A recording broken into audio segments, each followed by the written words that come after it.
This podcast is brought to you by Convo Cloth, the official clothing apparel of the NBC podcast.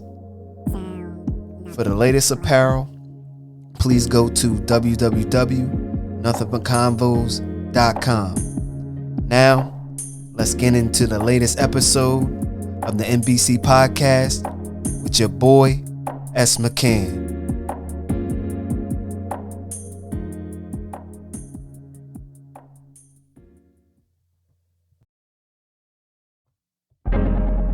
What's good, people? Nothing like it. It's the NBC podcast with your boy, S. McCann. This is episode 4, State of the NBA.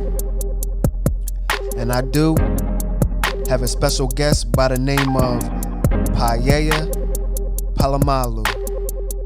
He's one of my good friends and he's a fellow podcaster.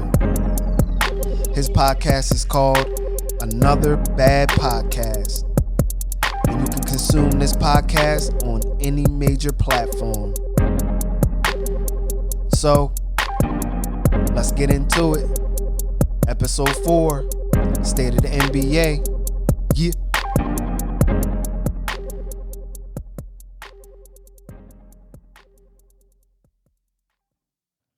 So, the State of the NBA, Episode 4 with P. Will the NBA start? Will the season start? We already had inklings of the season will start, and me and you were talking before. Why will it start? And we broke it down with money. Everybody's been losing money, all the sports, but the NBA, we talked and said they're going to start just because of it's so much money out there. What you think about that? Well, first of all, something my brother Sam was going on. I'm happy to be on this podcast with you. You know what I'm saying? We discussed the current affairs and the question you asked me. Of course the NBA's will come back. Come on, man. Like, what are we doing? Of course they come. It's too much money on the line for the NBA not to come back. Not to mention, I mean, you got these players. They not gonna get their full checks if the TV. The TV deals ain't gonna pay out. So that's one big issue. So that's one incentive to finish. The salary cap's about to be super low like next year. That's another incentive to finish. So you can at least bump the salary cap. I mean, to me, and where you just asked about the NBA, you asking about all the pro sports. Period. Just the NBA. We want to focus on the NBA. We know. Well, the NBA definitely coming back. Yeah. I think it's more of a question. Just will it be effective? If they come back, is it gonna are they gonna come back without a hurdle? Because as we all know, Corona it's out, and I'm not gonna make light of a pandemic. This is real, and the biggest. Adam Silver's guy, he's smart enough, and I know he's had to be running through these scenarios because the biggest worry is that you do it at Disney, or you do it in Vegas, or you do it at one of these places, and let's just say 4 players get it on a team, or between both teams, 4 players get it, and they in a series. What do you do? Yeah, then you're gonna have to shut down the whole series, the whole playoffs, and everything else. Nah, it's not gonna. If they do it, they're gonna have a plan. All the players is gonna sign off. And then that's what it's going to be. Like, you're going to have a waiver or you ain't going to get paid. If you get sick, then you out of here. Like, it's going to be a whole thing. Like, they're not going to start it to consume the money and then stop it to lose the money. It's no way. Exactly. Like, I'm with you. Like, basically going into it, I think if you don't know, we all got to know is that one person or 2 people getting the corona is not going to stop this. No. Because you can't spend the money to restart this and have it stop over 2 or 3 or 4 people getting the corona. You said, so it's got to be somewhere you get it. Like you say, you sign the waiver and you got to get out. And then the other big thing is, like I've seen Michael Irvin say, all right, you can keep the people in, but you can't keep the girls out. Nah, it's no way. So that's the biggest issue. Like, all right, it comes back. Let's just say it comes back. We in Disney, and they all say, all right, we're going to stay. And you got all these players in the resort hotels, all cooped up. How long do you think 20 to 30-year-old men are going to stay cooped up in a place, not leaving without women or in some cases men, because we don't know, but without partners coming in and out the building. Let's just be honest. Yeah, and you cannot tell a 24-year-old that just went to practice, right? Now you have 12 more hours or whatever, time period that you have to do nothing. What, you gonna sit in there and play Fortnite or Xbox? Nah. They on the phone, they on IG, they doing the DMs and everything else, trying to get these women, shipped in. You know what I'm saying? Like these dudes, man, even the married people, man. You saw Earl Thomas. Yeah, Earl Thomas bugging out here. Like, come on, bro. Like the women are just, you can't stop you cannot stop a man, craving for his partner. Like I said, women are men, and you just can't stop people, like you said, working class young men from going to enjoy themselves. It's just, you can't stop it. There's no way. So that's my other thing. Like, I would love to. I know Adam Silver won't come out. He can't say it like that, but I would love to just be a fly on the wall and just hear these scenarios, because it's like, all right, while we all get it, it's billions of dollars on the line. Let's just be honest. So I get why you have to do it this way. But if you tell somebody, hey, we want you to stay in this building, we go feed you 3 meals a day. We got suites, rooms. You can't leave the area for the next 8 weeks or 12 weeks, or I guess whenever your team gets knocked out. And they go, what they go have security at the door? Because at that point it becomes more like what is it, slavery? I can't. You got people gripping me up saying I can't leave. Yeah. So what has to happen for the NBA to start? The thing is, they have to have testing, and they have to have a play site where it's safe for all the players. So, in the news, they had a a play site for Vegas and then Disney. It seems like Disney is the winner of all the players going to this play site. So, like we said before, if you're at this play site and then you have time on your hands, you getting into something. Players is going to leave. Some people are going to come in. Like, it's not going to be like, oh, like you said, it's going to be, oh, you're here. It's going to be slavery. You're going to be locked down for 12 hours, then play for another 12. It ain't going to be like that. You can't have it like that. The collective bargaining agreement, these people, like these players and the people that over the collective bargaining agreement or the Players Association, they're going to be like, nah, that's not happening. Nah, it's of course. Like you just said, it's not happening. And then, even take it off, the funny part of the women coming in, dudes and their families. Like, how you gonna tell a dude he can't see his kids and his wife? It's just, there's gonna be a lot of you gotta cross your T's and dot your I's. Like, I'm 100% sure it's gonna come back. Like, at the end of the day, the players, the NBA PA, there's too much money on the line for everybody. TV, ESPN, all these people are working together because they all need the money.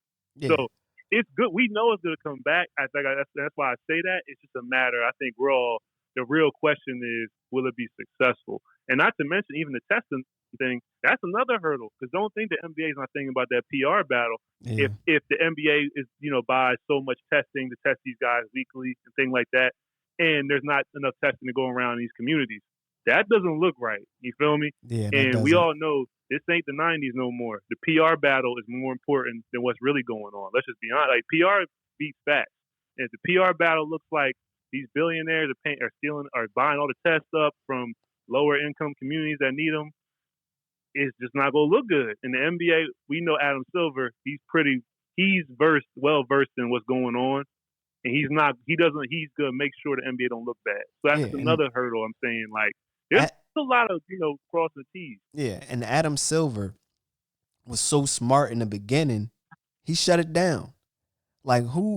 Yeah. Like, he was like, nah, you ain't messing up my money. You know what I'm saying? Shut it down on game night. Remember New Orleans? They was warming up. They was warming up. He was like, nah, let's shut it down, because in his mind, let's shut it down now because we will start up again. You know what I'm saying? He's not going to put his players in a position for everybody to get sick.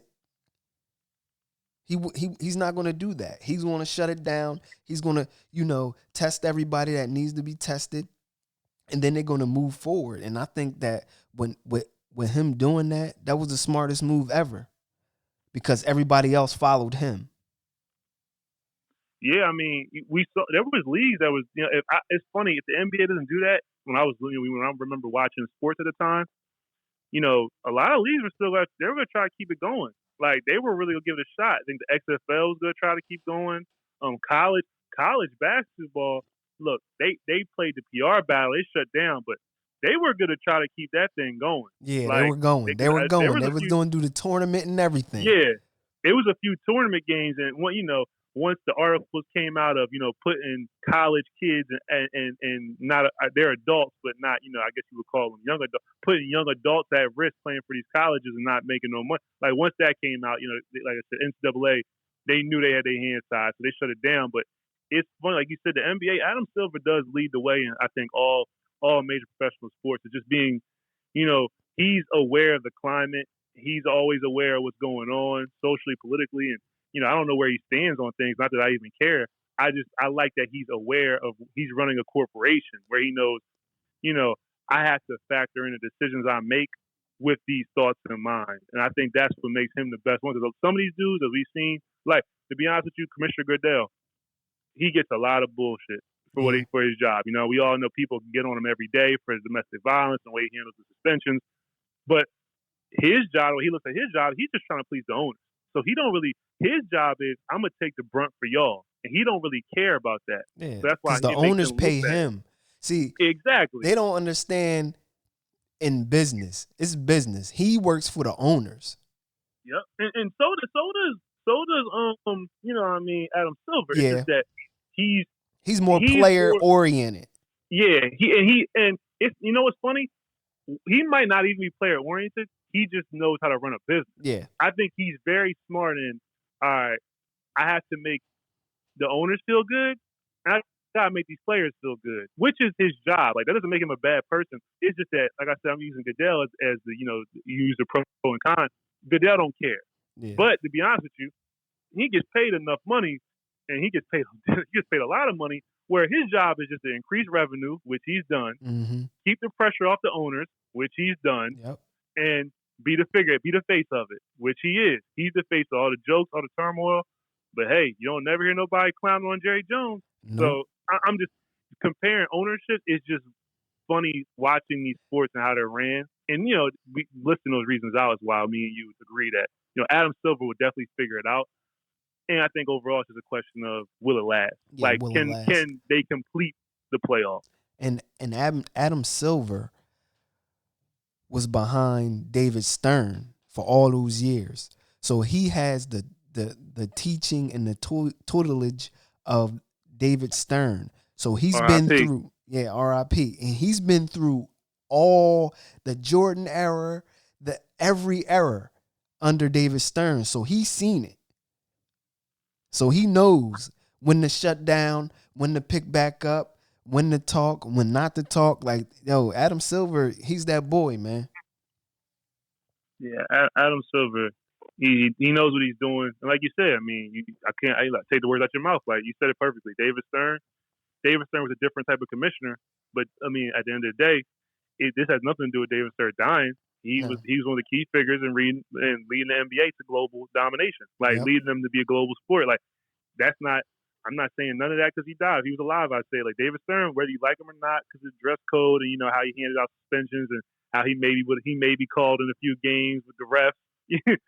Hey, without David Stern, the NBA is not where it is now. Yeah, the NBA is nothing without David Stern, man. He put a lot of people in the seats, a lot of people, the game overseas. He made it global. He did a lot for the game. So when do you think the NBA will start again? I think they have no choice but to get back by July. Yeah, they don't have a choice. Yeah, July 1. So right before we came on, I got a alert that the Sixers, which is my team, they're opening up their doors tomorrow, Wednesday. Yeah. Like Yeah, teams a lot. teams is like, yo, it's time to roll, man. We got to amp it up. Yeah, they have no choice. I mean, as we know, this is a global pandemic. It's a national and it's a world problem. National and world. So meaning there's other sports that are affected. If the NBA waits, that now they're gonna be stepping on the NFL, and they don't. I don't think the NFL would appreciate that. So Yeah. not that it's anybody's fault. So I'm not sitting there blaming the NBA or the NBA would blame the NFL, but it's just the nature of scheduling. And it's not just sports. This affects TV scheduling. Yep. Shows, movies, this is all Arenas. Yeah, this is all interconnected. So the NBA don't have no. They have to come back by July. And I mean, it's weird. I don't like to I keep saying it, but they're gonna come back. I just hope when they come back, it's a lot smoother than what it could have. I hope it don't come back and they don't spend this money on this bubble stuff and it just shuts down. Because if it does that, I mean, we're talking about everything being pushed back. Because that's the ramifications of this are crazy. Like I would ask you, man, like, okay, if it comes back, so when's the next season start? And what's the schedule for the rest of the NBA? Do they shorten the schedule? Does the draft change? Like, what do you think? The NBA will have to start. So if they go July, August, chip in September or whatever, they got to start up late November, December. Or maybe January 1, right after the Super Bowl. Like they have to give time for other sports to thrive. They just can't, be in the way of the NFL or be in the way of college football or whatever, what have you. Like they have to do it right now and stop it right before the NFL season and then pick up after the NFL season. What do you think? I think I agree. It's gonna have to, like you said, right on the Super Bowl, right? Like they're gonna have to run it. This is good. I mean, I'm just thinking of the whole thing now, so I'm speaking it out. You have to add it to July. It's got to be a playoff. I think all that regular season game thing that's got to end. It's just not Yeah, so possible. that was going to be my next question. So how can they start the season and let it be effective? All 30 teams or just start the playoffs? How do you feel about Got that? got to start the playoffs. I think the best way to do it is you start the playoffs. If you really want to include all the teams, you take seeds 6 through 12 and have them have a play-in. If you want to include more teams and make it more intriguing, which I think for the viewers it would do a lot for the viewers to bring viewers in. You have a playoff with seeds 6 through 12 because now you include more teams. That's more TV games. It's more time, and you have a play-in for those last. What is it? That's the 6 through 12. So the last two spots. Yeah. And I think that would be one. It completes the NBA's mission of wanting the playoff because we all remember that's what they wanted. Two, it includes more teams. And then it gives the other teams, the teams that, have already solidified their spots for the most part, time to get ready, more training camp. And just I guess it's funny, man, talking about this. There's so many things to think about. We don't want guys getting injured in useless games either. Like, I don't want to see AD get injured playing against the Hawks. I Yeah. just don't want to see it. Like what will be the point of playing non-playoff teams? Like you already done. Like you can just stay home. You can practice. You can get right for the next season, but it's over. Okay, now you can have those teams, those other teams that's not in the playoffs, and they can play against the playoff teams for exhibition games to get them ready for the playoffs. That's what you can do. You can have teams Yeah. practice the other team that's not in the playoffs. That would be more effective than having them play playoff teams and then, like you said, AD get hurt for your Lakers, and then what? Yeah, I mean, I don't want to see Kawhi. I don't want to see PG. I don't want to see any of these guys. Ben Simmons, I mean, he's coming back from a back injury, and he seems to be good now. I don't want to see any of these guys get injured in games that aren't playoff games, just because it ruins the quality of the season's already been affected. And if nobody wants to say it, I'll say it. There's already been an asterisk on this championship. Let's just put it out. It's going to be one. There's an asterisk on the Spurs one from the lockout season. There's going to be one on the Rona season. So We already have that going. The last thing we need is injuries in useless moments. You know what I mean? Useless. You don't want that. So I agree with you. And my thing is too, this is the NBA. We don't have to see everything. These guys can scrimmage those teams. You can make it a mandate. Hey, if the Hawks or the Magic, I'm just trying to think of teams who are in the hunt. If these players want their checks, look, I'm sorry, ain't gonna be no TV games for them, but we need them to scrimmage the Lakers. Yeah. We need like how the NFL. When the NFL has training camp, what do they do for 1 week or 2 weeks of the training camp? Don't they bring another team in? Yeah, and they scrim while they practice teams, and then they play a game. Exactly. Tell those teams, hey, for this month, because they're having a month of training camp before the season starts, hey, when you come here, we're going to have you teams, you fly out to wherever, and you're going to be their training partner. Your scrimmage, you guys will work together, just to get legs warmed up, get the spirit of competition. But other than that, I'm with you. Regular season's got to go. We got to jump straight to the playoffs if we can, for the most part. And is the basketball going to be sloppy? Yeah. But, I'm not putting that on anybody. Yeah, nobody can control it. Yeah.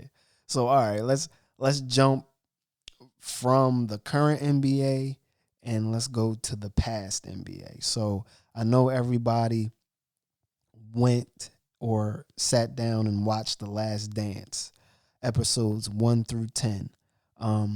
What were your thoughts on The Last Dance? Well, my thoughts on The Last Dance was, I don't know how much of a Chicago Bulls doc it was. It probably was a his airness, volumes 1 through 10. It was a Jordan doc. But, we loved it. Look, I'll just speak for myself. I didn't want to see a doc with 10 hours of Bill Wennington. So yeah. I would only watch it if it was Jordan. I enjoyed it. I thought Jordan was very authentic.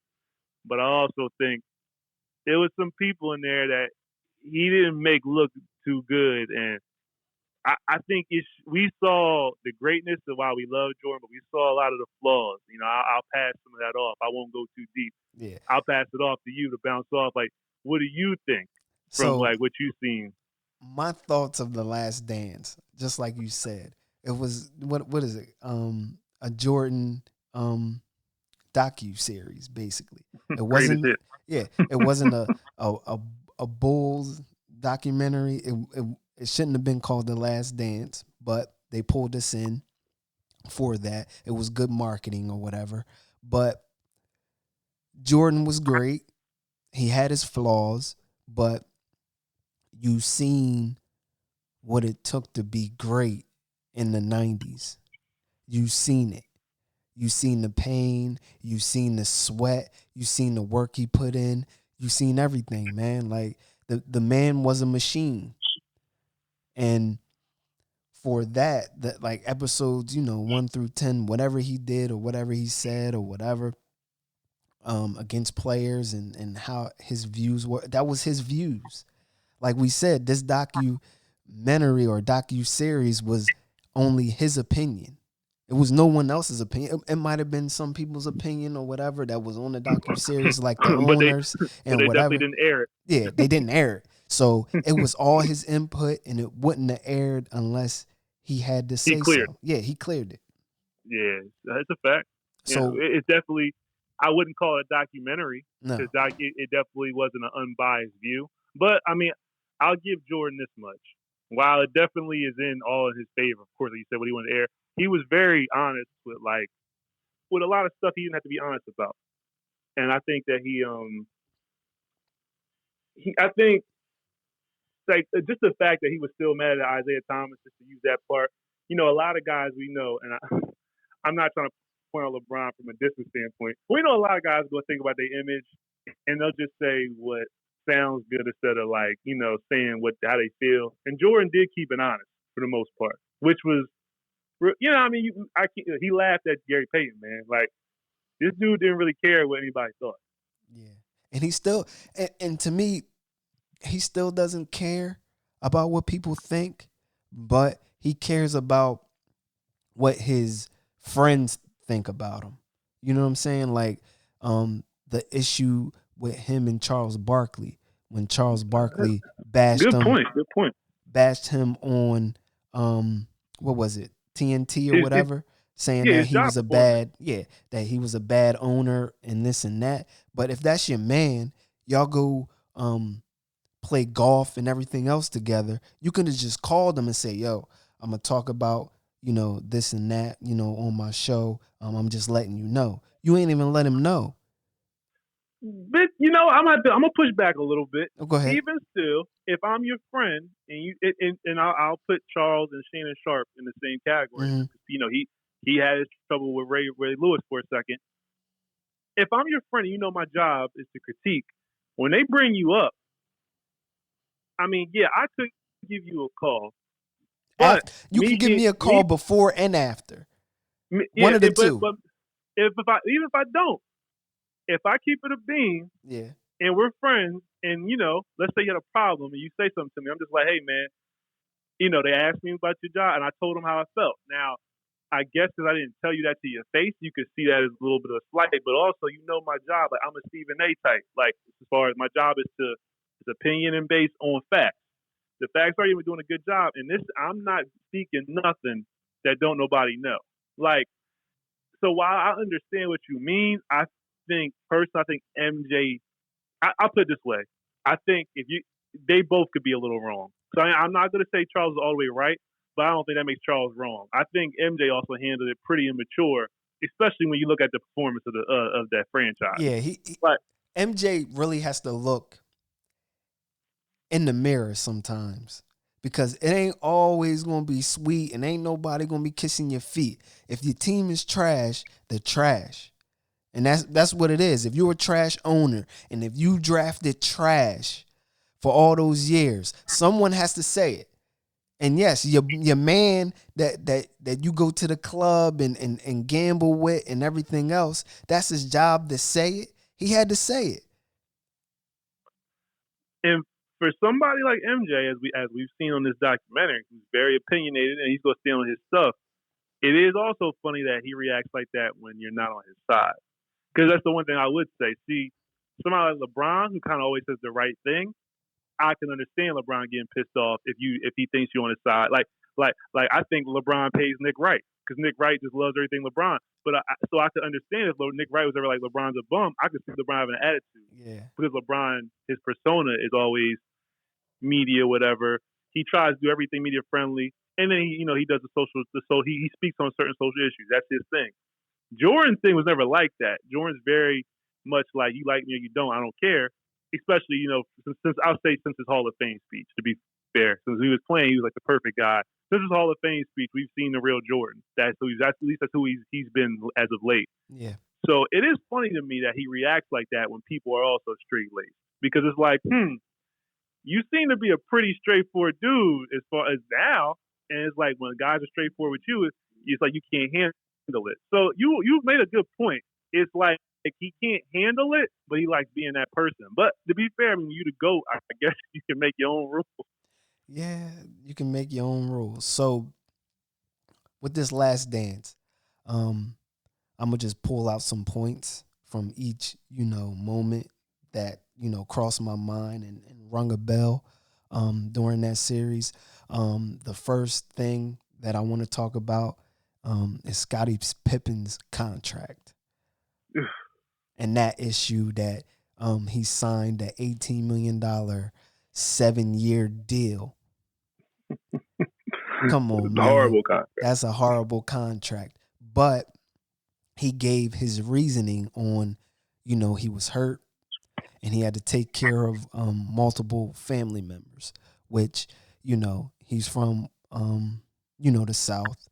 I think Arkansas, where he was from. Yeah, he's Arkansas. Like, his mama had like 50 kids or something. Yeah. I'm not trying to. He comes from a down south southern. Definitely all the way. They live from the bottom. I think he said his brother was paralyzed and his dad was paralyzed. Like, Scotty came from the mud for real. Yeah, he came from the mud. But what I want to say about his contract, to me, I don't know who's on his team. Like nowadays, LeBron has a whole team that give you analytics on what you will make in year 5 of your contract or year 6 of your contract or whatever. You know, the escalating salary cap and everything else. So I don't know if he had that type of information back in the day, because if he was, just like you said, getting to all-star games and doing this and on the dream team and doing all of this stuff, it's no way that this guy should have signed that deal. It's no way. That's just to me. Like if you were thinking about, oh, I'm gonna hurt my back, or his back was hurt and he had multiple injuries, okay, sign a 3-year deal, sign a 2-year deal, just to see how you gonna play, how you gonna play out. You wanted the security of what? To me, you're playing like the man was the second best player on that team. He was killing. It's no way you should have signed that deal, man. Even everybody, his agent, the owner, everybody said that was a bad deal. You ain't go to Jordan and ask him. That was your man. You ain't say, yo, should I sign this or not? That's crazy to me. What's your take on that? It's a bad deal, and they definitely made Scotty look like, country dumb, like just some dude just signed anything. I will say, to speak before I go in his contract, the documentary, it does seem like it goes out of its way to make Scotty Pippen look like a dumbass. Like, It goes out of his way to make him seem like a selfish dummy. And I can see why he has his problems with the documentary, even though that those things happen. And speaking of the contract, it's hard for me to relate fully. Look, we wasn't rich growing up. Yeah. Me and my family wasn't rich, but also then, I ain't live in the farmland woods with paralyzed dad, brother, and I'm pushing everybody around. Got 7 siblings and my mom. So when 18 million looking at you in 91, 92, something like that, 91 summer after the first chip, I can understand, especially since he had a back tweak, why he's like, man, I gotta take this bread while it's here. My big problem, I have a bigger problem with, like you said, one, his agent not maybe shorten it to 5. You would think your agent would at least be like, all right, you want security? Let's take 4 to 5. Yeah. You know what I mean? Even let's do 3. 4. Let's do 4. I'm just saying, Scotty was worried about his back. He obviously brought it up. So I'm just thinking, I'm trying to think if I'm Scotty. I'm not trying to think about as you and me. He obviously was super worried about his back. So if it's that, his agent should have been like, look, I'm not doing anything more than 5, and we should do 4. Let's do 4 for 12. Yeah. Because at that point, at the least, you do the 4, and now Scotty's reeing up at 95, 96, something like that. So it creates a better avenue for him to get the money he thought he deserved. But I mean, it's on the owner too. Let's not skip over Jerry Reinsdorf. He wasn't paying nobody anyway. He wasn't let's paying not nobody, single out man. Scotty. Yeah, let's not single out Jerry Cross. I mean Jerry Cruz. I think I said his name wrong. Krause. But let's not single him out either. Yeah. Because Jerry was obviously not liked by many people during his tenure as a GM, and Reinsdorf wasn't paying nobody. So it's not only Scotty, it's just he's the big glaring issue because he signed that long contract. But I mean, the only reason MJ got paid the last 2 years because he threatened. Yeah. And even MJ got, even on the way out, it's kind of like they kicked MJ. It's kind of like they kicked him out the door. I don't think MJ got it wasn't as graceful as we all thought. It was more like, hey, we rebuilding, and if you want Phil Jackson, then you can go too. Bye. Yeah. So you just brought up Jerry Krause. So my next,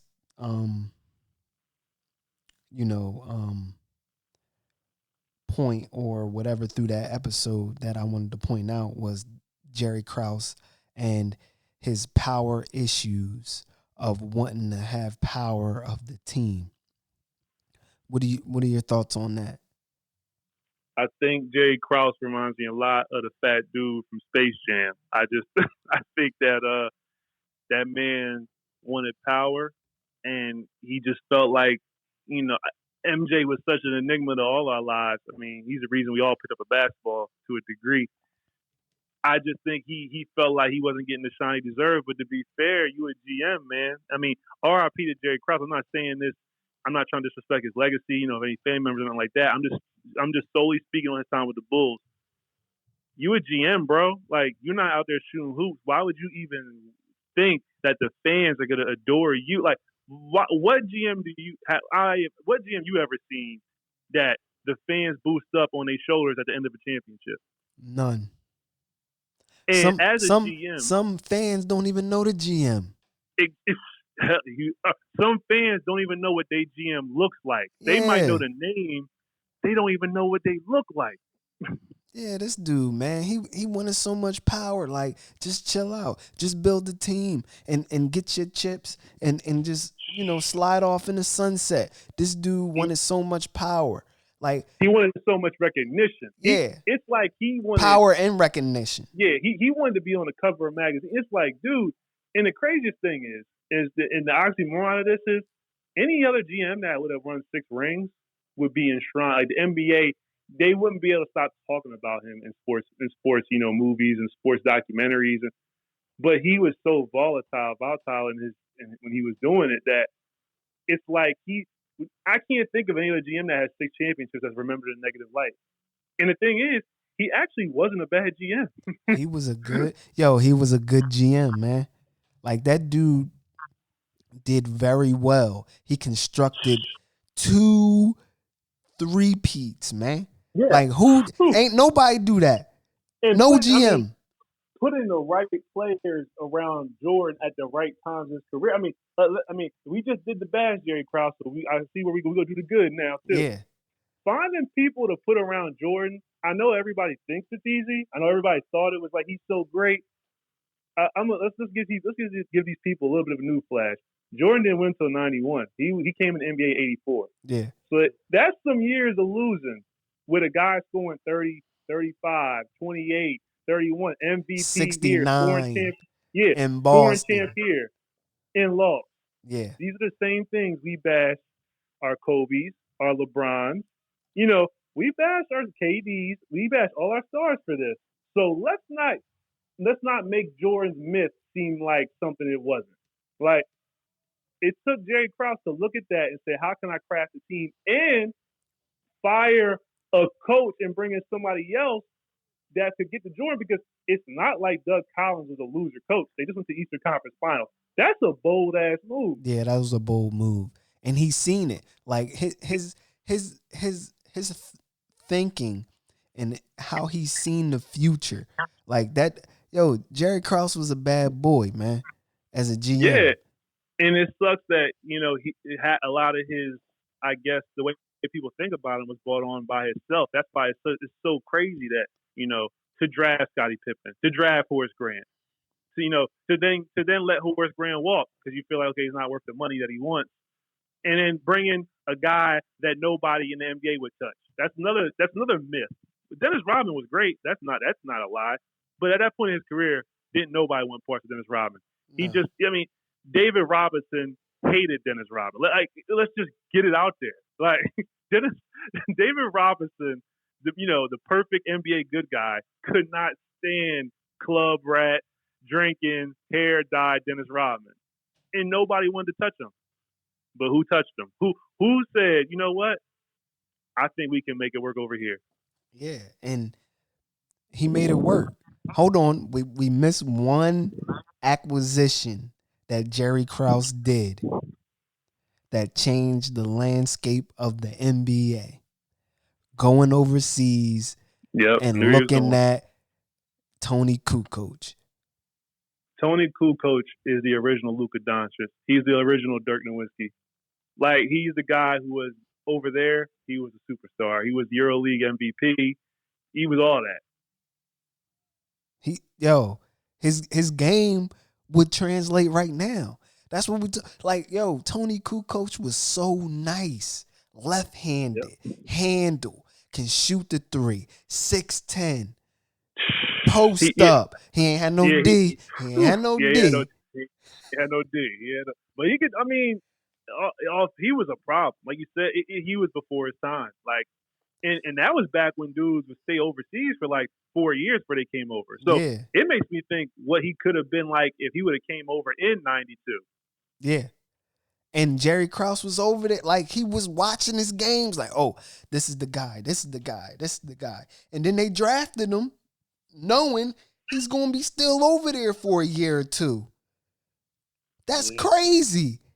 Like, he drafted him like, yo, we going to draft this dude, but we going to stash him because I went over there and I seen about him and he was killing. So they stashed him. Yeah, that was not common. Like, that was not common. I mean, to show how uncommon it is, just think about how much shit the Dallas Mavericks took for taking Dirk. Yeah. Like, they took a lot of shit, and Dirk came over. And Dirk came over, and they was like, who this dude? And Dirk came over, though. Like, right away. So, Jerry, just think of how forward thinking that is. I mean, Tony, he had a long career. He was an integral part to those three chips. It wasn't like he was just there. He was a sixth man. He would get buckets. He come on. I mean, to speak highly of Jerry, he just had a good team. He knew the players, and for all his faults and forever how much he did end up hating Phil Jackson towards the end, he let Phil coach that team. That's another thing too. We've all seen the infamous owner GM that wants to have his hands in everything. Yeah, you know what I mean. He wasn't that. You know, I guess he had his hands in contract wise. He didn't want to pay certain people, but he let Phil coach the team. I mean, and maybe that was because he wanted to. Maybe that was more or less Jordan, you know, putting his foot down. But whatever it's worth, I mean, 6 rings is 6 rings, bro. And I will say, 6 rings. While he don't deserve maybe the credit he wants, that don't mean he don't deserve credit. Yeah, you got to give credit when credit's due. Yeah, we gonna talk about the bad, but we gotta give his flowers too. The man was a bad man when he constructed a team. He knew what he was doing. Hell yeah! I mean, yeah. I think we've seen with players like LeBron and Kobe. I'm just thinking of great scorers and great and just enigma players. You have to have a GM that knows how to put the team, because when you're that great, sometimes it could be to a default, like where you don't have the right pieces that you need. Like Kobe needed different players around than LeBron did. You know what I mean? Everybody needs certain players. And that speaks for Dirk. Dirk needed a different team. Dirk needed a team that was really good defensively to offset his defensive limitations. Yep. And that defensive team, and you have 3-point shooters around, but he was the main offensive focus. Dirk. Yep. And nobody could stop him on the block with the fadeaway with the one leg. Who can stop him? He's 7 foot. I mean, he was unstoppable. He was unstoppable. I mean, hey, I know I'm not trying to get too off track, but I mean, we saw what happened when Dirk took LeBron down to that block, down to that little 15, 20-foot range.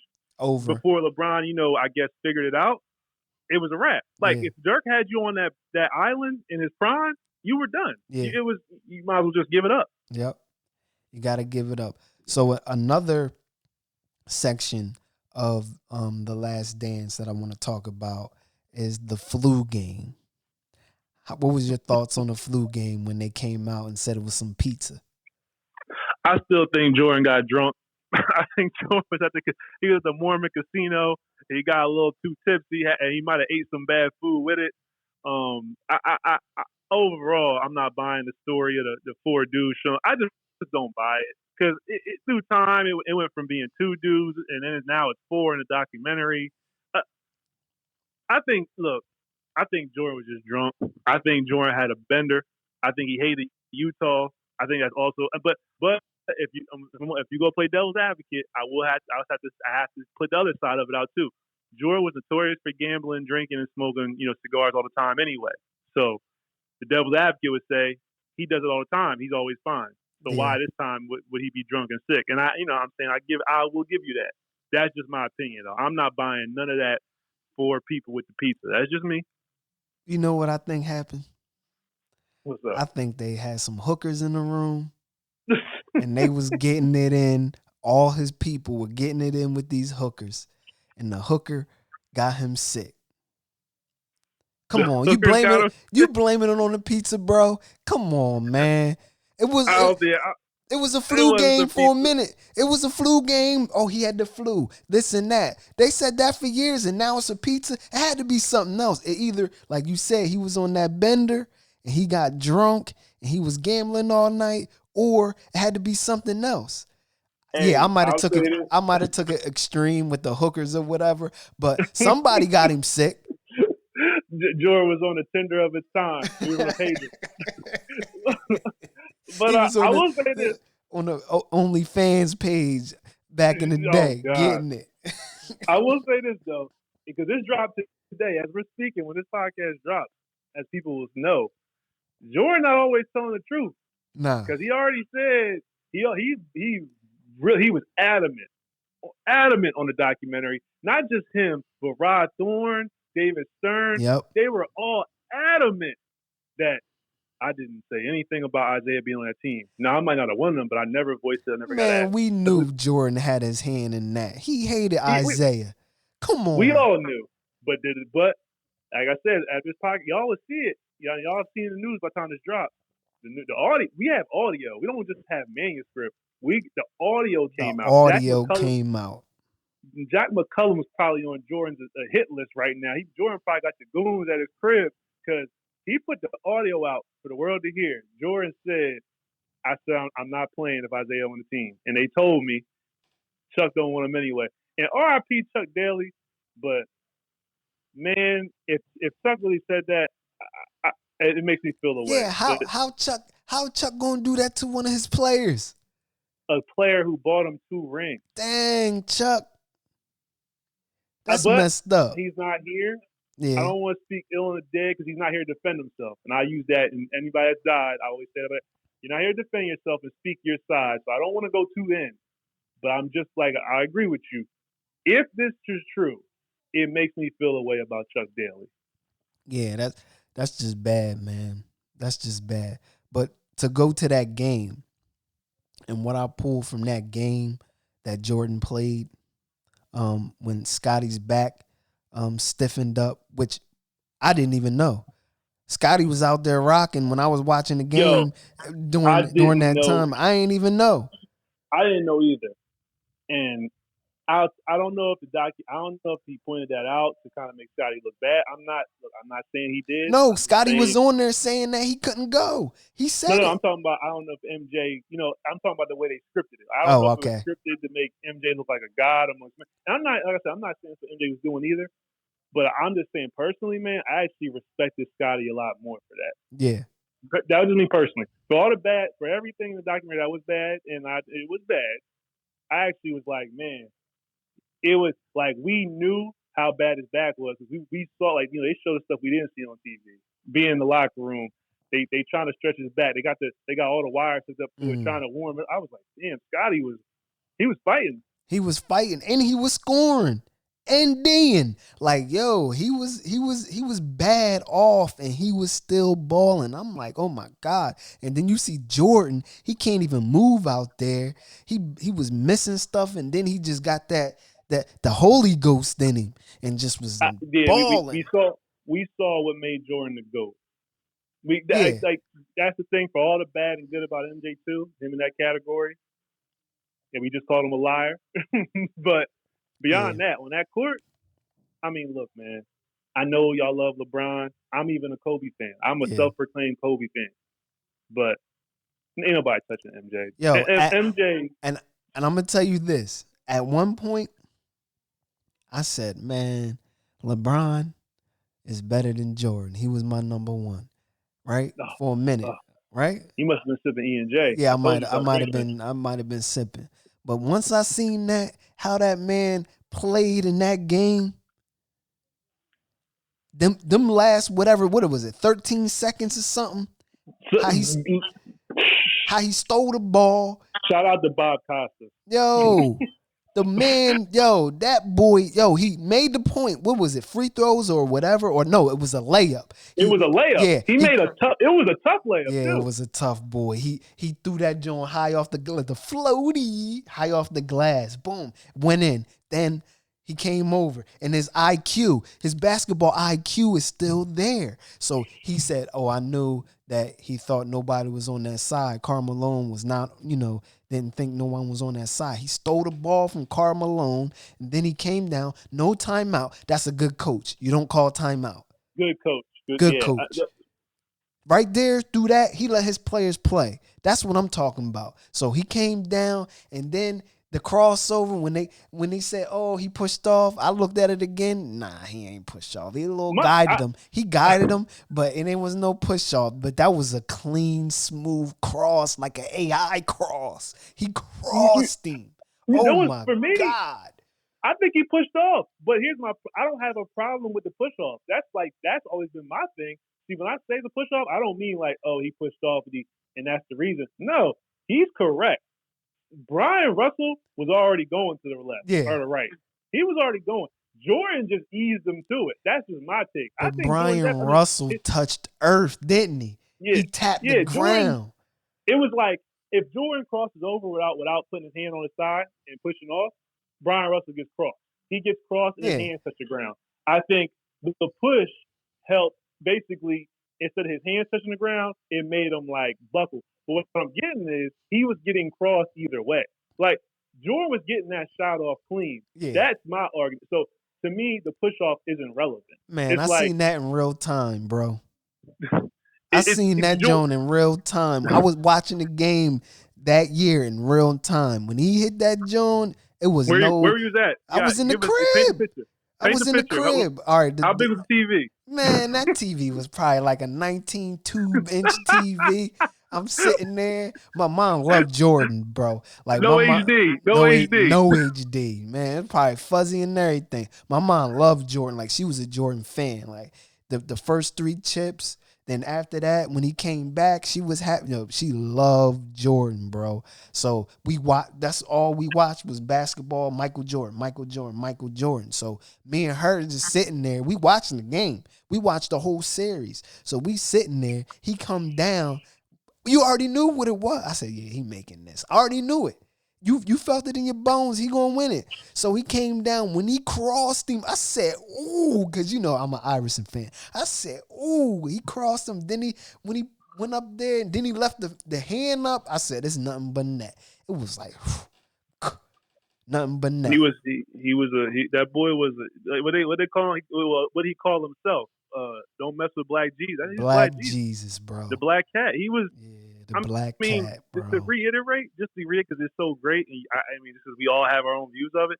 That last 13 seconds for me is the definitive of being a great player, because when Phil speaks on it, he says MJ came to me in game 2 or 3. I could be wrong. He said game 2 or 3. MJ comes to me and says they keep running this play where Carl gets on the block.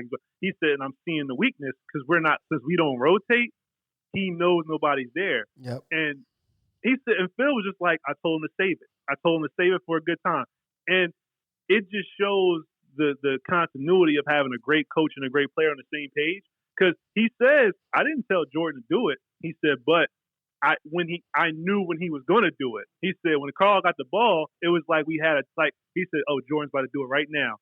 He ran off the screen, stole the ball. I think it's I point out my small thing. Go ahead. If Karl Malone doesn't fall so hard trying to sell the foul, I think they can slow it up a bit and make the Bulls call the timeout. Yeah. I think him trying to sell that foul really fucked the Utah up. Yeah, and flopping. And then I'm gonna bring another point, another little low key part from this game. What the hell were the Jazz running? Because they had 5 seconds left. What play was that? I don't know. They had like 3 to 5 seconds. All they did was they had John Stockton come off a screen and shoot a bad 3. I'm like, Jerry Sloan, RIP. What was like? You would think the second year playing the Bulls. This is the first time. Yeah. The second year, you've already faced a game winner with Jordan once, and then a game winner with Kerr. You faced 2 game winners last series. You not running no last second out of like all that training camp. Y'all don't got no late game tactics. Man, I mean, I played high school ball. We had late game tactics. Yeah, the greats never lock up in crunch time. I'm telling you, if it's a coach, if it's a player, they don't lock up. They love that shit, man. And what happened? What happened with the Jazz was Jerry Sloan locked up. And Karl Malone locked up. That's what happened. He thought it was sweet. He ain't look. Karl Malone is it wasn't too good on Karl Malone either. He definitely didn't look very. His clutch gene was exposed. It Yeah. just was like, man, Karl Malone really don't. And he was the You know what I mean? MVP of the league that year. That was bogus. Yeah, that was bogus.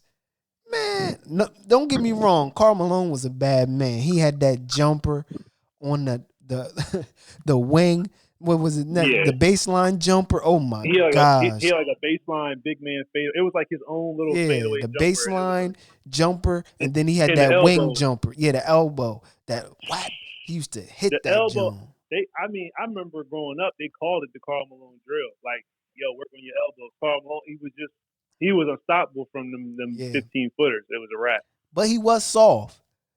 Malone was soft, man. He ain't one dunk. He ain't one dunk. No. He was soft, man. He ain't one dunk on you. He ain't one bang it. He ain't one do all that. Sometimes he did do it, but then sometimes he shoot that jumper. That's it. He ain't one get dirty, man.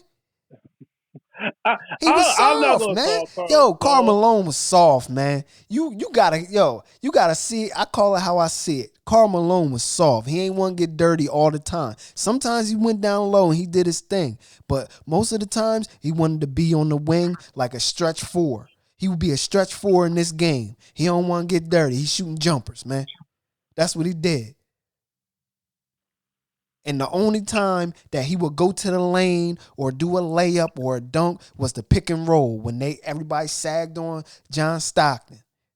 Then he get that little drop to the lane. Come on, man.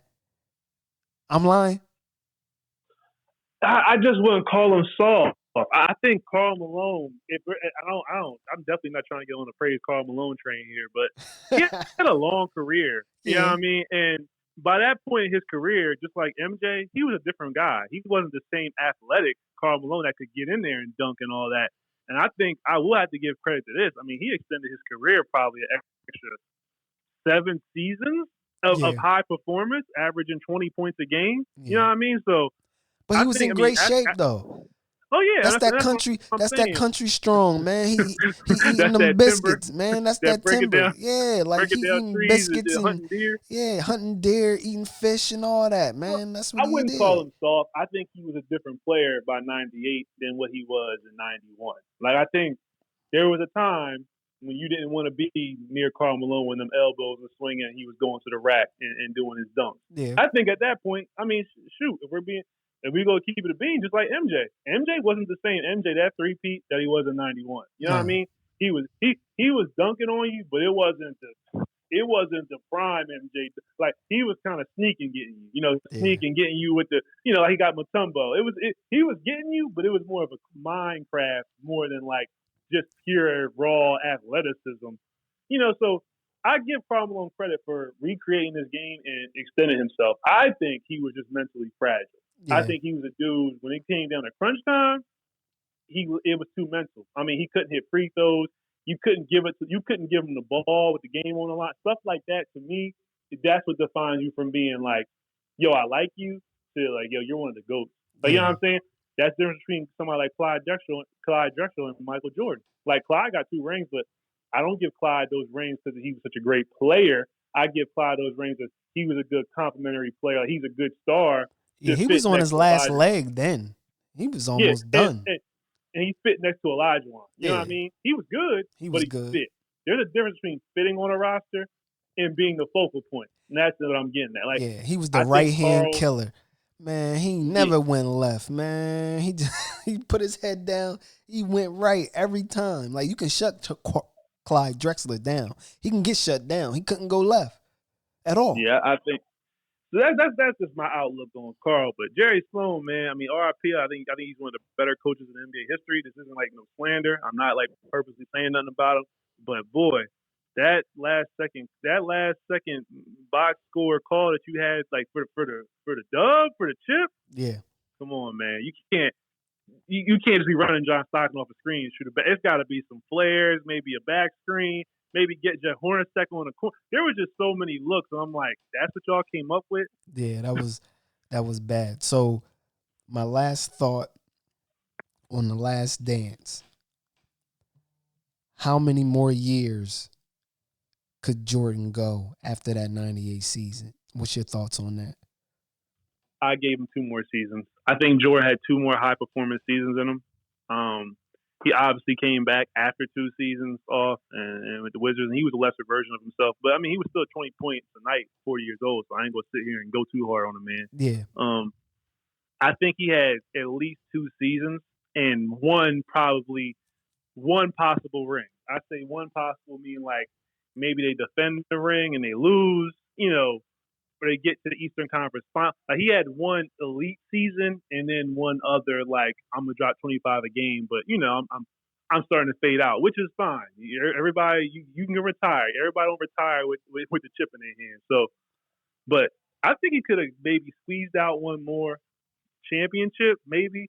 But he definitely had 2 seasons of basketball, like just getting some run. What about you? I'm with you. I think he had 2 more seasons left in him, maybe 3. I'll give him he would have signed it if he would have signed a 3-year deal or something, or just went 3 years. That second and third year he might have scored in that second year 25, and then in that third year maybe 22 or 21. He would have still been effective, an effective player. But yeah, I think they would have won 1 chip if he would have came back for 2 more years or 3 more years. He would have got 1 just because of his smarts and the knowledge of the game. And if he would have worked with Jerry Krause to say, these are the players that I need to win 1 more, I think that they could have won 1 more. But see, Jerry Krause was that type of guy where he wanted all the credit. And so when he said, oh, this is their last run and they wanted to rebuild, that's what happened. And, we talked offline and we're saying that what type of GM wouldn't want to run it back? It's too much money. It's too much money involved. Like if Golden State just won a chip, just won 3 back-to-back, you think that owner, that GM is going to say, no, we're going to rebuild again? No, they running it back. Yeah. I mean, like I said, we said earlier in the thing, they basically, Jordan's retirement isn't what I remembered. I thought it was graceful, but just looking at it wasn't graceful at all. They kicked him out the door.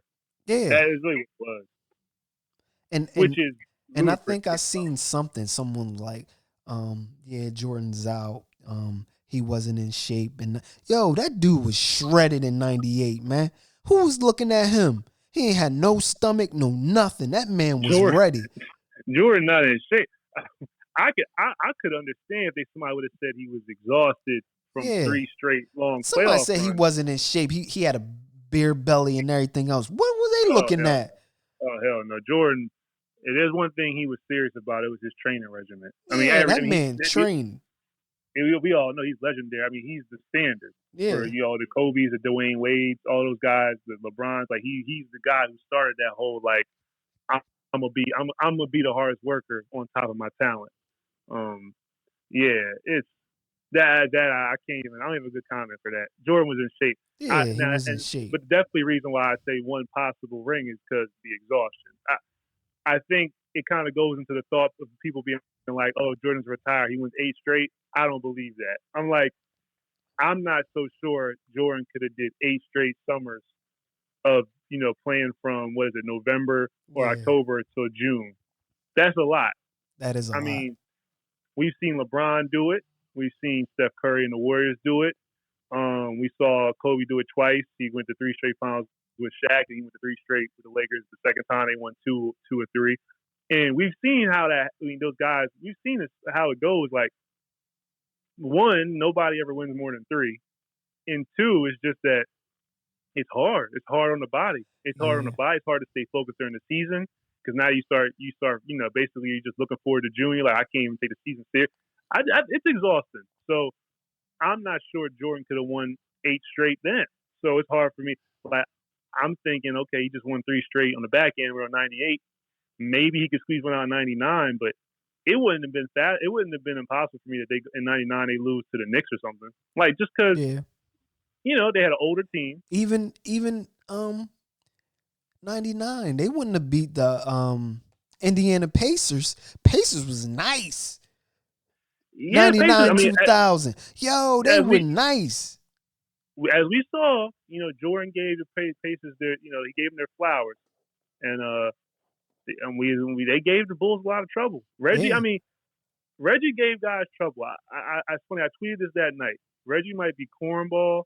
Reggie might be like one of the corniest dudes that you hear talk as far as like you think of NBA stars. But Reggie carried that state of Indiana on his fucking back. Yeah, he carried them. Let's not ever confuse it or forget it. And that was Mike Mann, Reggie Miller. They was cool. Like that's crazy. I think Jordan, as we all seen, not to dig too deep and start too long with combos, but Jordan respected people who worked hard. Yeah. And I think anybody that watched Reggie Miller, we know he squeezed every ounce of juice, of whatever he was going to provide. Because he wasn't the highest jumper. He didn't have a flashy crossover. Like Reggie Miller is not the basketball specimen, but he worked his ass off. Yeah. And he's definitely the best version of himself. There's no doubt that to me that Reggie Miller, what we saw was the best version of Reggie Miller. Like he squeezed every ounce of juice out of his talent. Yeah, he did. So now let's fast forward to the current NBA. The NBA draft delay, since it was pushed back, it would be in June right now. There were talks about the draft being August or September.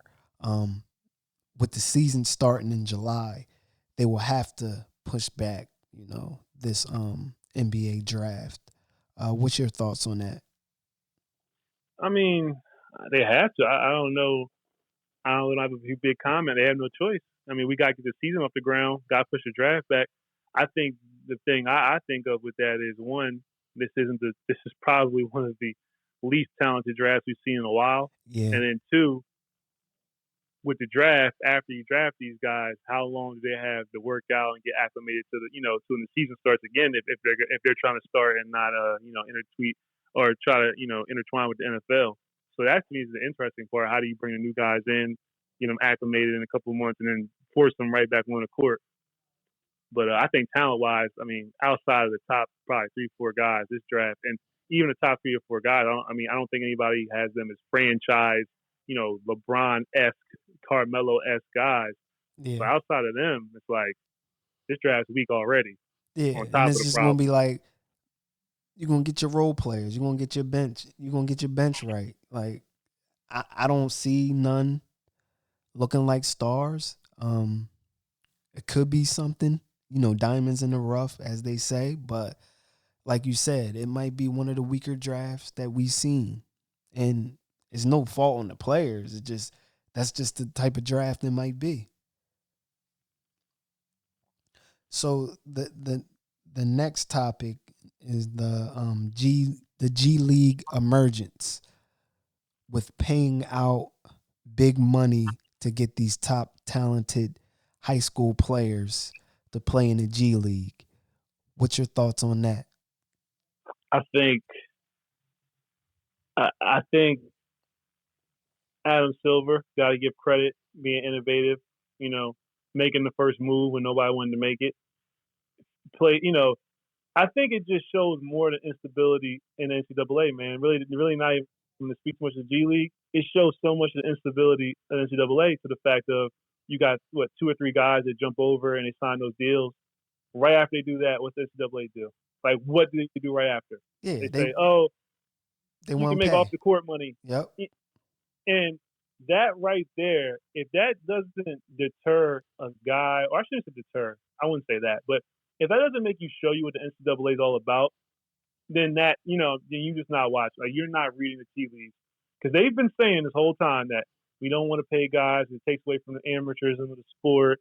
And how are we going to divvy up the money, or how will we make it work for like, they made so many what if, how, and as soon as 3 top prospects jumped, it came down immediately. They made it work. Immediately. So it's like, this was never about the players. It was never about college athletes, scholars, and education being important, as if we ever believed that. it's about money, and they just wanted to keep it for themselves. I think now what the G League offers is what's been happening for the last probably 10 years anyway. Yeah, about 10. Guys are going overseas and coming over, right? But the problem is, not everybody wanted to go 5, 10,000 million miles away, you know? So people were doing it. It just wasn't it was happening, but not at a large rate.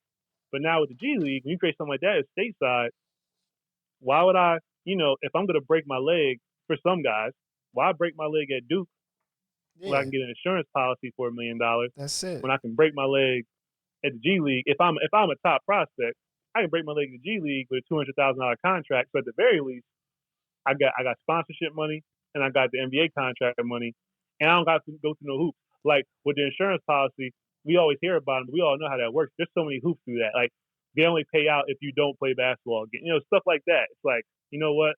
Let me go get this guaranteed money. Let me also, now I don't gotta spend those mandatory 4 hours in class. Yeah. You know what I'm saying? I'm working out all day with pros. Yeah, and to me, what I think of the G League's emergence, it's going to be it's bigger than just signing these high school players. This will be an avenue for high school players to come straight to the league. You know what I'm saying? So now you're not going to just come straight to the league like back in the day. Now it's going to be, you got to play a stint in the G League to come straight to the league, just like the minor leagues. You know how, people come from, high school to go, to play baseball, but they have to go into the minors, AAA, AA, or whatever, and then they come up. I think this is just going to be an avenue which they're going to pay these players, but it's going to be an avenue to give them a better transition than in the past. And then the NCAA, they're just trying to catch up to the big dog. That's all. But they've been going through, lawsuits and everything else, and nothing happened then. But once a top recruit from high school signs on a dotted line, signs a G League deal, and then gets an endorsement deal from a sneaker, they trying to cut into that. So what's going to happen? A person from the NCAA, a football player or a basketball player that's so nice, now they can get a shoe deal now? That's what they're saying? Like, what's going to happen? And to me, if the NCAA will pay student athletes, they need to give money back to the Fab Five. They need to give money back to these other players, UCLA and everybody else. If they're going to start playing players, that's not fair to them. Reparations. Yeah, reparations. That's not. They made so much money off the Fab Five. That's not exactly right. All that money. I mean, they've been making money for years. You know what I mean? It just makes. I mean, it's just to think about, and I mean, it really makes you think about football. It's funny. Like, it makes you think about football more than anything. We all know the college football is just financially. I mean, yes, the March Madness is big, but we know the college football playoffs and the conference. Oh my God, it's like it's basically like washing money. It's just so much money that you can't even see. You're just drowning in it. And you just got these big, and yes, I'm going to say it, you got these big black guys working hard, hot summers, 2-a-days. They don't get paid. You know what I mean? So I think the NCAA is just, they're getting muscled into having to pay these dudes. And it's good for the football guys. You're going to bring that up because if the NCAA does it for basketball, they're going to have to do it for football too. They can't separate. They can't, say, hey, football players don't deserve it. Because we all know the NFL, there's no other league. There's no overseas league for football. So I'm not trying to switch the convo. I'm just making a point of, I think this is a good thing. Like, I think the G League is going to, one, force the top prospects, just like overseas, to bring it up and to switch gears too. Luka Doncic was playing pro ball since he was 15 years old. Yeah. Why the hell should there not be an American league where if we're look, just to make examples, we were looking at LeBron since he was 15. We were looking at Michael Beasley and KD and all these guys, and look at LeBron's son. LeBron's son had national televised games his freshman year. Yeah. So if that's the case, if we're gonna put these dudes on that scale, why not create something, where they can just play pro ball and play, whatever you want to call it, AAA, AA, which I think is the intention of the G League. Like when you bring it up, you're right. The first step is going to be now you draft these high school guys, and you don't have to. We're not dealing with the Kwame Browns of the world and Quintel Woods of the world so much. Like now you can bring them along slowly, and if they acclimate, okay, cool, we bring you up. If you don't, okay, whatever, you're still a flop, but at least you're not throwing these guys directly into the fire. Mm-hmm. Like you can be a pro for 2 years in G League. We'll draft you out of senior. You come in, you work out for a year. It's like a redshirt year. Next year you play, and now boom, because that's what's happening. I mean, that's what the guys are doing. Like that's what Brandon Jennings basically played high school ball, took a redshirt year overseas, averaged 6-7 points a game, and then he got drafted. Yeah, like that's what's happened. So it's not any different. It's just gonna be stateside, and I think the NBA they're doing again. Adam Silver. I know this isn't a praise Adam Silver podcast, but he's a good commissioner. And I think he's thinking about these things. Like, let's create our own system, our own farm system. Like, why not? Why not? And why does Kristaps Porzingis play pro ball from 16 up? Yeah. You know what I mean? And we can't do something like that over here. Yeah. And just to touch on the college athlete, where we have these black, big, strong, men that they're making money off of. And they're also making money off of Latinos and, Caucasian men as well. Because, Peyton Manning was the face of Tennessee football.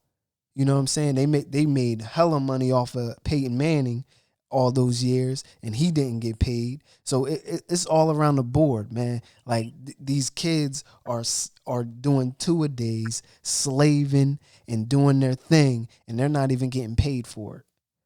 You should. We go make it real simple right here. Mm-hmm. If I'm working more than 8 hours a day, mm-hmm. and I'm bringing in on their scale, I'm bringing in millions of dollars for a school, for any corporation. Let's get out of school. Bring $1 million for any corporation. Wawa, Walmart, Acme, Apple.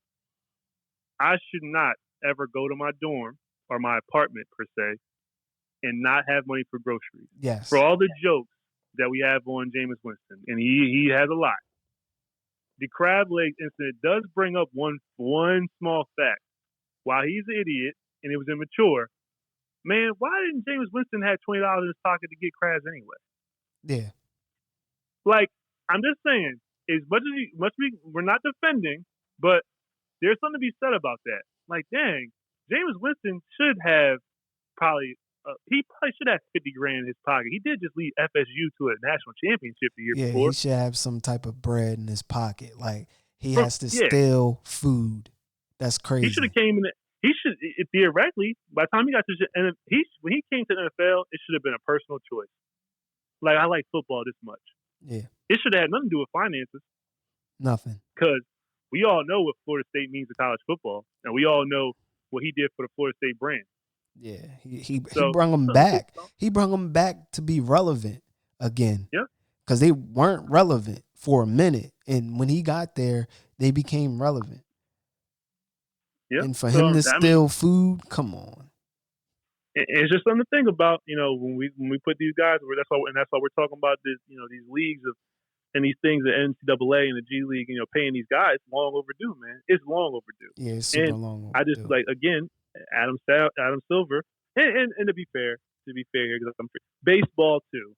Adam Silver in baseball, and thank God for Adam Silver following the baseball model of let's just take these guys and let's start our own farm system, because baseball has been good for that too. As far as the major sports, draft, they'll get guys out of high school and they'll be AA, AAA, single A for 5-6 years. Yeah. And we don't even know their names, but they getting paid. They getting paid millions. Their family straight out of high school. Yeah. So to close this pod out, we're going to talk about Kobe Bryant's legacy and what was your favorite moment or Kobe memory that you have. We can do a whole podcast on Kobe. Yeah, he's my favorite player, and he's a lot of our favorite player. I think we all saw a little of ourselves in Kobe, so I'm just going to try to make it quick. My favorite Kobe Bryant memory. I have to say, it's the last game. I remember where I was at. I got the Army, and I just got the Army in Jersey. And then the next year, I was attending Temple. So for that summer, I was in my grandma's house. And I had set up like a little apartment in her basement. I had the big TV. I put the Bose system to it, and I remember that night, Game of Thrones was coming on. So I was like, "What I'm gonna watch? I'm gonna watch the Kobe thing first." And it was the same night that Golden State was breaking the record, the 72 win record. A lot of people don't remember that because we didn't care. And I watched that game. Kobe started out real slow, missing a lot of shots. It looked like, oh man, well at least he's gonna go out swinging. And then he just got hot. And Kobe got so hot to the point where it was like, wait a second, they're really trying to stop him. Yeah. And you can give me that he shot a lot of shots. You can give me all that bullshit if you want. Look, man, Kobe dropped 60 in his final game. Dropped the mic. Mamba out. Yeah. I can talk about that game for weeks. I'm just gonna leave it there. That's my favorite Kobe memory. Rest in peace to him and his daughter, and all the people on that helicopter. All right.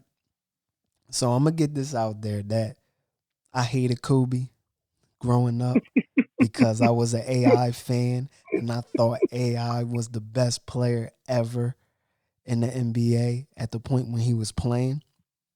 So my favorite memory of Kobe was when the Lakers beat us in 2001. We won the first game. I was hyped. AI stepped over Ty Lue. I remember it. I'm like, yeah, we're going to win this whole series. I was hyped. Nope. Second game, Shaq was killing, but Kobe was a killer. He used to come up to the free throw line and shoot that little jumper. Killing us. He killed everybody, man, on our team. Nobody could stop him. Like, it was just crazy. Like, oh my goodness. That's my favorite memory of Kobe. Growing up, where I had to respect it. I had to give him his props that he was a bad man. He was so nice. Like, you couldn't even hate. I hated him because I was an AI fan. But, down the line, you just have to give it up. How hard he worked, how he had that mama mentality. That man was a bad man. He was cold, man.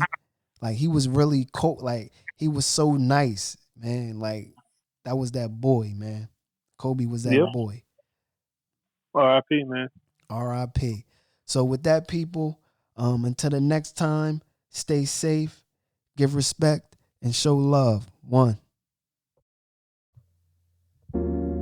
Make sure you go listen to all old and new NBC podcast episodes on all podcasting platforms. And please go to www.nothingbutconvos.com for the latest apparel.